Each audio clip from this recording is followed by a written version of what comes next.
a few common dysfunctional relationship patterns that cause the inevitable end of a relationship, or can, I should say. One of these patterns is what I like to call the dupe pattern in relationships. This pattern is particularly hard to consciously recognize beyond that general feeling that you ended up in a relationship that you didn't sign up for, potentially the exact opposite relationship that you signed up for. For that reason, I'm going to explain to you today all about this pattern.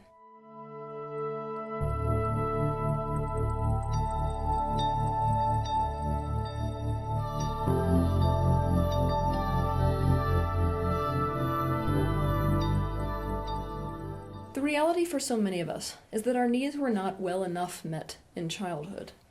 And most people can condense their unmet needs down to one core unmet need.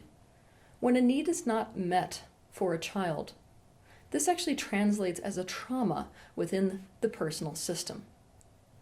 Now this trauma, obviously, if you can't get a need met, is going to cause a split in the consciousness. Essentially, your consciousness has to fragment in order to deal with the fact that on one side you need that need, and on the other side you need to cope without getting it met. To understand more about this, and about how consciousness splits, and why, you can watch my video titled Fragmentation, the Worldwide Disease. As it applies to unmet needs in childhood, what happens is a split between the part of you that has that need, whatever that need is, and the part of you that figured out how to cope and continue to function without the need getting met. Now, when you experience a core unmet need, that need's going to go unmet several times throughout your childhood. It's not like it's just going to crop up one time. So, usually when you're looking at a person, they've got these repetitive traumas all around the same theme of that particular need not being met. But in all of those circumstances, usually there's different ways that a person has to cope with it. And this creates actually an entire internal system that is essentially built around one primary unmet need. I'm going to give you two examples and use these examples throughout the entire video to illustrate exactly what I mean. A little girl was in a family where she was always put in a position to have to fend for herself. She was the scapegoat in a family that didn't take ownership of her. She also lived in a very dangerous environment.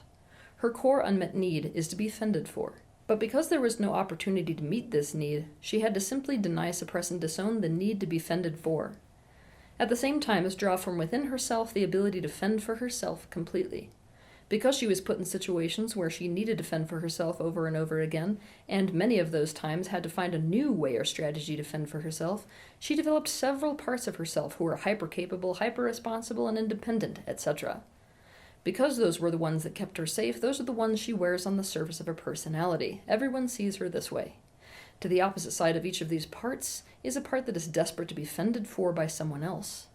And the more this occurs, the more this need becomes desperation. Her internal system is now a complex system built around the theme of fending for herself and the need to be fended for. A little boy was in a family that put all the pressure on him. He had to do everything for his lazy single mother who kept irresponsibly getting pregnant and making him take care of all of his younger siblings as well as her. His core unmet need is to be taken care of. But because there was no way for this need to be met, he had to simply deny, suppress, and disown the need to be taken care of, at the same time as draw from within himself the ability to take all the pressure and responsibility and do everything for everyone else. Because he was put in this situation where he needed to carry everything and everyone else over and over again, and many of these times had to find new ways to do it, he developed several parts of himself that were hyper-responsible, that take everything on, that say yes instead of no, that are codependent, etc. Because those were the ones that kept him safe, those are the ones he wears on the surface of his personality. Everyone sees him this way. To the opposite side of each of these parts is a part that's desperate to be taken care of by someone else. And the more this occurs, the more this need becomes desperation. His internal system is now a complex system built around the theme of all the pressure being on him to do and be everything for everyone, and the need to be taken care of. Okay, now that you've got that, ready for the next layer? This deep unmet need becomes exactly what you're searching for in a primary partnership, especially. Maybe potentially in friendships as well. What this means is that the woman in our scenario is going to be searching desperately for a man to fend for her. The man in this scenario is going to be searching desperately for a woman to take care of him. Now, this desperate searching may take place on a subconscious level, so I'm not saying that most people are consciously aware that this is what they're desperately searching for. But Both of them will continue to end up in situations which are simply a repeat of the trauma. Meaning, the woman in our scenario is going to continue to find herself in situations where she has to fend for herself. And the man in our scenario is going to constantly find himself in relationships where he has to take everything on himself and be everything for everyone, period, the end. So why is this the case, you might ask? Stick with me. 1. The parts of self that we as people wear on the surface are essentially protector parts. We can call them that because they're on the surface, because that's what kept us safe. And that's what's actually attracting people. Here's the thing. The kind of man who's going to be attracted to a hyper-responsible, extra-capable, independent woman is not a man who's looking to fend for a woman.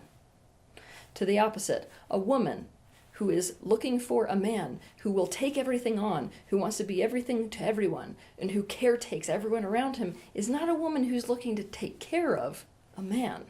2, when you've got one of these core unmet needs that traces back to childhood, chances are it wasn't just that this need wasn't met. It's that the child was directly shamed for having that need in the first place. For example, the woman in our scenario was most likely shamed any time that she exhibited any behavior or any indication that she needed or wanted to be fended for. And the boy in our scenario would have been shamed or punished any time he demonstrated that he wanted to be taken care of. As a result, what the child learns is that there's no possible way to directly get this need met, and so the only opportunity for them to get this need met is to do it manipulatively or through the back door. If you want to learn more about how unmet needs lead to manipulation, watch my video titled Meet Your Needs. For example, when she's a woman, this girl in our example may learn to try to get her need met by putting herself in situations that require rescue. When he's a man, this boy in our example may learn to try to get his need met by chronically coming up with excuses as to why he can't do something, so that someone else will eventually get so sick of it not getting done that they do it themselves. 3. In alignment with this last point about manipulation, so many of us, people, get into relationships by sensing another person's need and stepping in as the person who's going to provide that need, understanding that doing so is going to secure the relationship. It's true that some people go so far as to portray themselves as exactly the opposite of what they actually are because they sense that's what the other person wants and needs. This bait and switch dynamic is something that both codependents and sociopaths are absolutely famous for. But you don't actually have to be super dysfunctional, and you don't actually have to be malicious or a bad person in order to pull this one off. In fact, a lot of well-meaning people pull this bait and switch dynamic totally subconsciously and without meaning to. When this happens, it's usually because of this. The person looking to get into a relationship sees that person as what they wear on the surface, but at the same time, that person may temporarily be displaying one of those unmet needs that is in the background. For example, a hyper-capable, super-responsible, independent woman might, in the moment, be exhibiting the fact that she has to be fended for in a specific situation.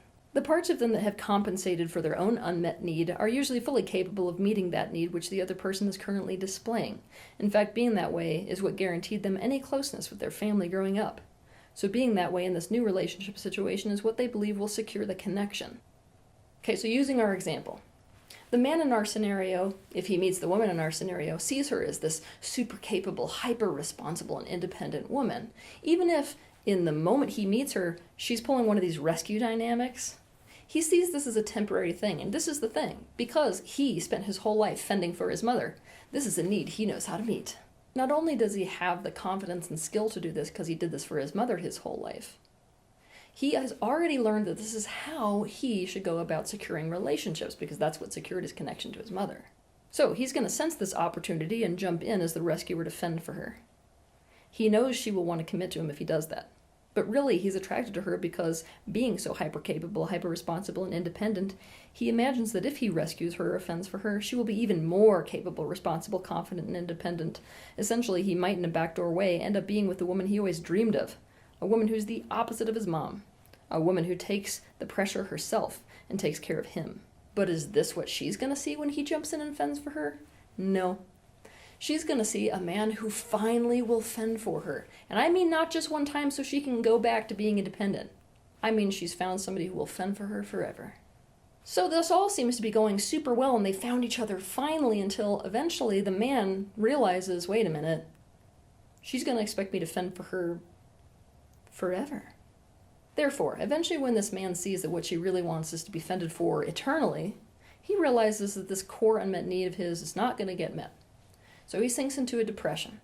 He realizes the only way to get his needs met is to start manipulating, and that's what he starts to do. He stops fending for her. And he starts to make excuses for why he can't do things, so that she's back in the scenario of having to do them herself. Now, pretty soon, she feels duped. Not only does he feel duped, she feels duped. He feels like he's back in his childhood situation again. She feels like she's back in her childhood situation again. She thought she was going to be with a man who was going to fend for her, and yet she finds herself in a situation where, yet again, she has to fend for herself and him. And this is why I call this pattern the dupe pattern. Both people in this scenario feel duped. The man thought he was getting into a relationship with a woman who was hyper-capable, hyper-responsible, and independent, but ended up with a woman who needs to be fended for. The woman thought she was getting into a relationship with a man who was hyper-responsible, would take everything on and really fend for her, but ended up with a man who leaves her to fend for herself and even for him. It may be of interest to know that I've seen scenarios like this that work one of two ways. I should say they work both ways. I've seen scenarios where a person enters into a relationship saying that what they're looking for is in fact the exact opposite of what they are looking for. For example, I worked with a man once who came into a woman's life saying, you know what, I'm going to be a provider for you like no man has ever provided for you before because no one's ever done that, and it's so unfair. Of course, this man wasn't initially attracted to a woman who needed help financially. He was attracted to a financially independent woman because nobody had ever provided for her before. Essentially, he was very sensitive to the fact that she was desperate for the need of being provided for because no one had ever done that for her before. Now, of course, into the relationship, he flips this dynamic completely. And not only did he find an excuse to quit his job, he found a way to funnel money from her business that she owned herself into a business they owned together, so that he could justify legally taking half of the money that she earned through her business and funneling it into his private accounts.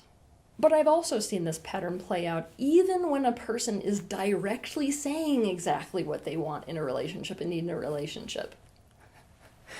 For example, I saw a man once who wanted to be a politician. His whole thing was about that next campaign, and politicians really can't have spouses that have their own independent thing going. It's really hard to make a relationship work like that. So really what he was looking for, and what most politicians are looking for, is a partner who's willing to be really part of it, and a partner who's willing to be financially provided for in exchange for really making their life about that career, about them. So he would enter into relationships actually literally saying this. I mean, telling every single woman, look, what I'm really looking for is a woman who really wants to make my success in my career and my thing her focus, and I'm going to provide everything for her so she can do that. Yet, he acted exactly the opposite. Meaning, whenever he got into a relationship with a person, or a woman, he would arrange his schedule around her, and he would put tons of energy into whatever her aspirations were. So he's sending the opposite message through his actions. When two people find themselves in this dupe pattern, what's happening is that this deep unmet need aspect of them is attracted to the coping mechanism in the other. But what does this mean? It means that anytime the unmet need is being met for one person, the unmet need is not being met for the other person, and this becomes a re-traumatization.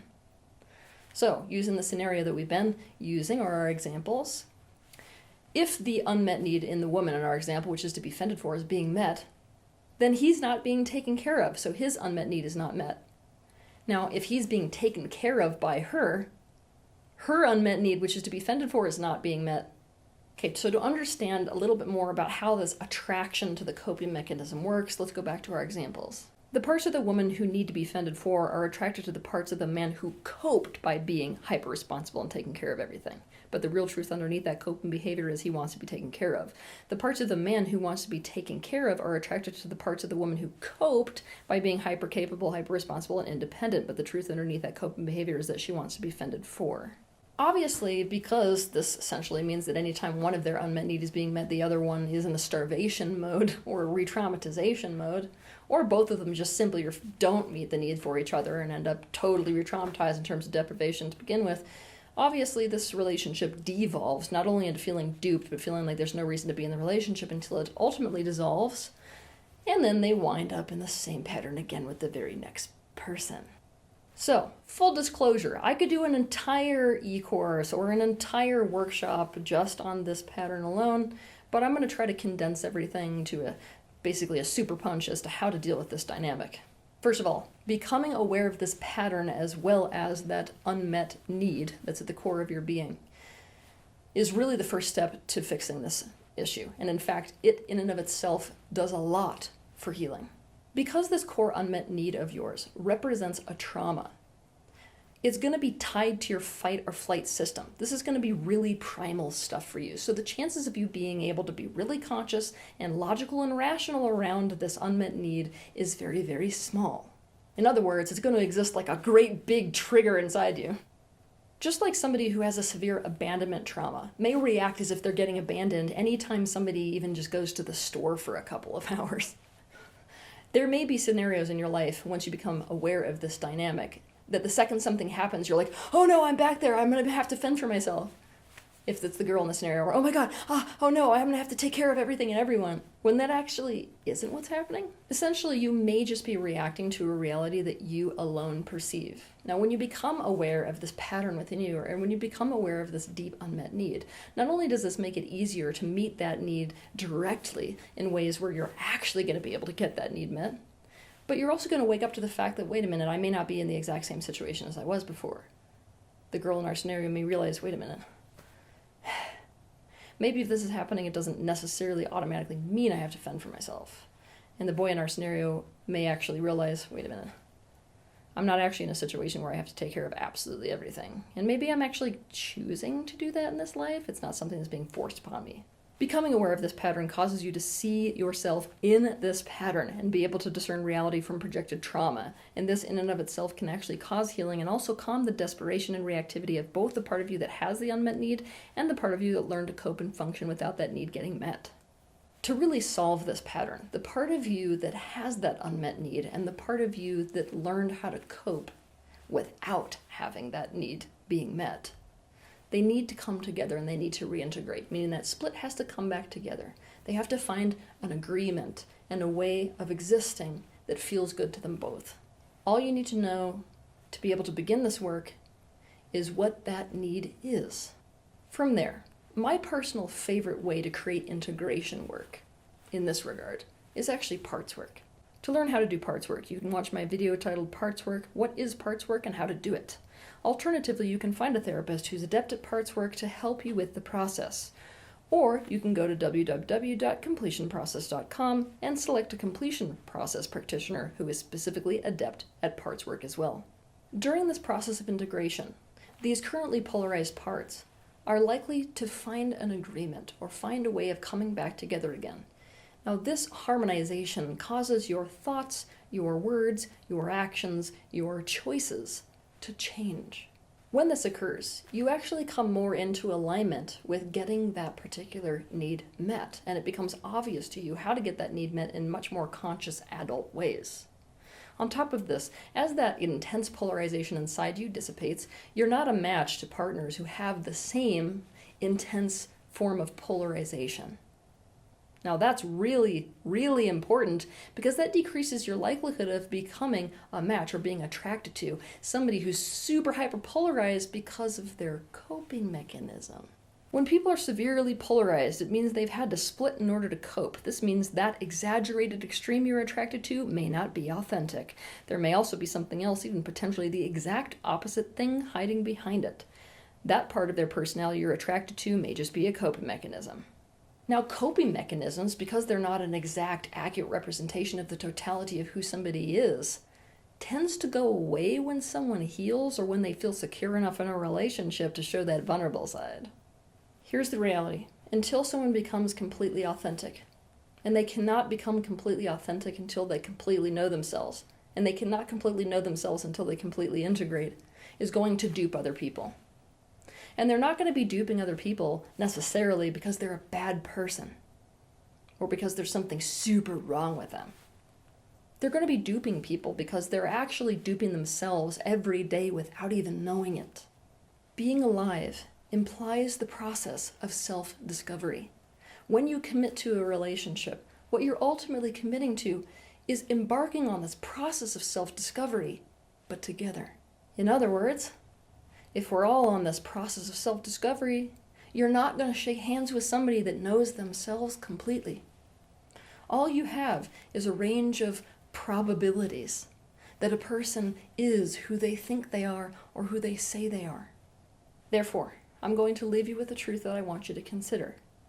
It's going to fly up against the Disney fairy tale of relationships, but it's going to pull you more into reality of universal relationships and what relationships are really meant for. There is no possible way to guarantee 100% that the person you meet, the person you befriend, the person you date, or the person you marry is actually the person that they think they are or even say they are. Have a good week. If you liked this video, be sure to share it, like it, and also subscribe to my channel so you can see more content like this. But I want to personally thank you for taking the initiative and having the bravery to step into the space of awareness, not only for yourself, but for the benefit of those around you.